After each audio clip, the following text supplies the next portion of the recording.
Chapter 53.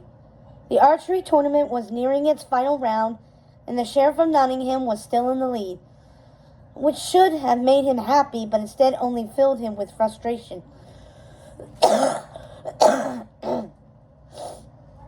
Where was Robin Hood? Why hadn't he shown? Maybe the whole thing had been a mistake.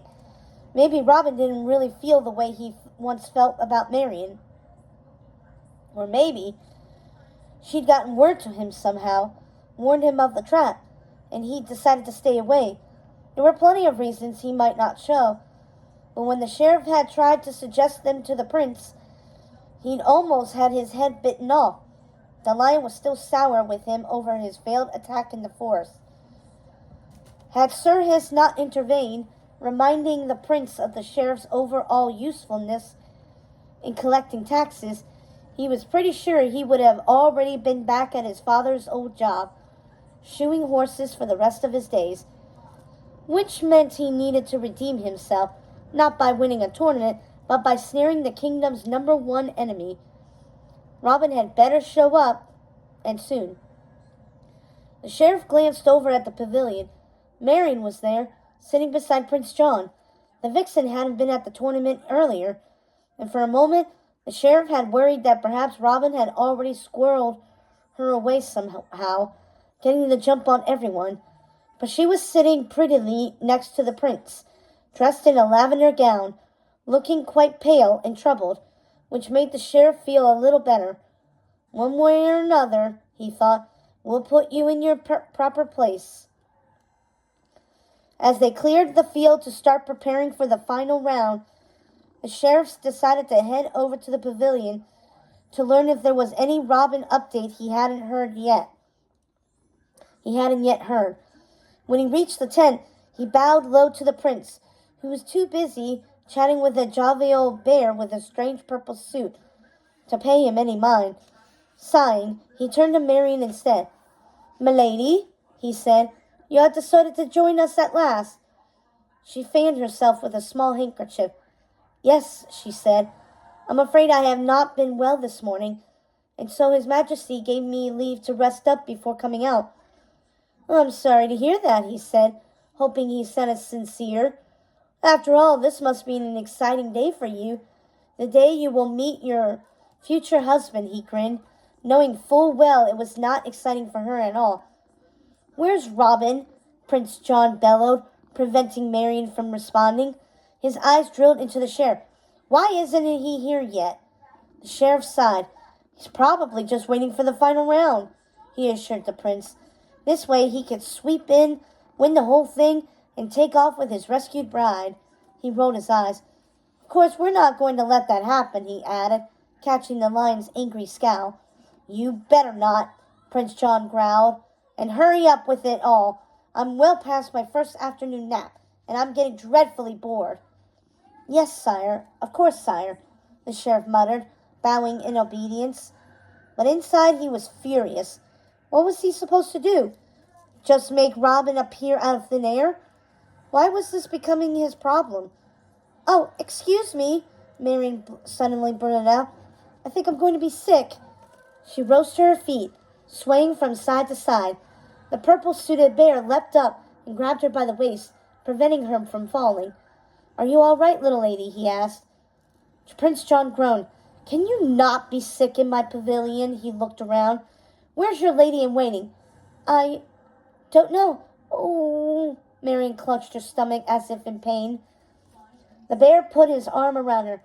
"I'll find her mistress. Leave it to me. This way you don't have to miss a thing." "Thank you," Prince John said. "At least someone is willing to help around here." He turned back to the field. Meanwhile, the sheriff watched as the bear led Marian out of the pavilion and towards the castle. "Who is that?" he asked. "He looks familiar." "Does he?" Sir Hiss asked, suddenly interested. "You know him?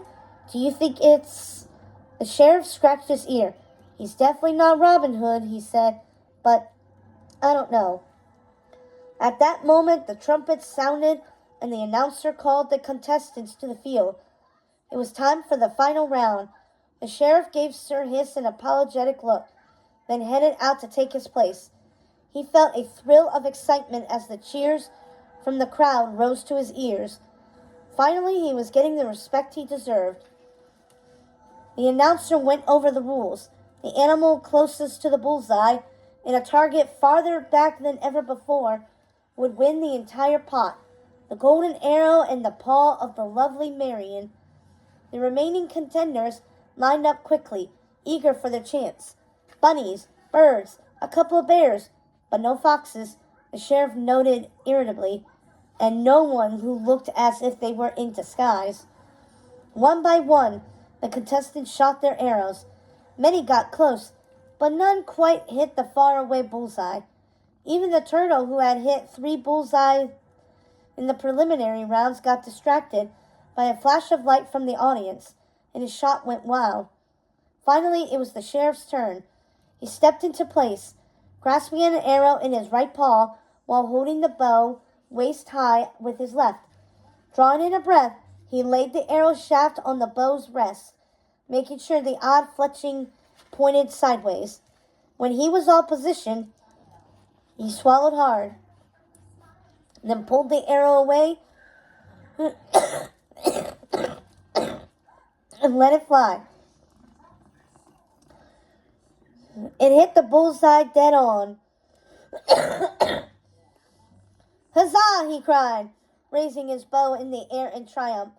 He kicked up his feet, doing a little victory dance, while the crowd cheered him on, and for a beautiful, fleeting moment, he let himself forget everything else. He was not just some sheriff, he was a champion, and even Robin himself couldn't take that away from him. "Mind if I have a go?" He whirled around.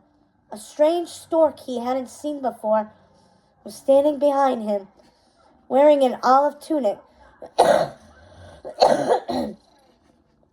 a large purple hat with a brim that covered his eyes.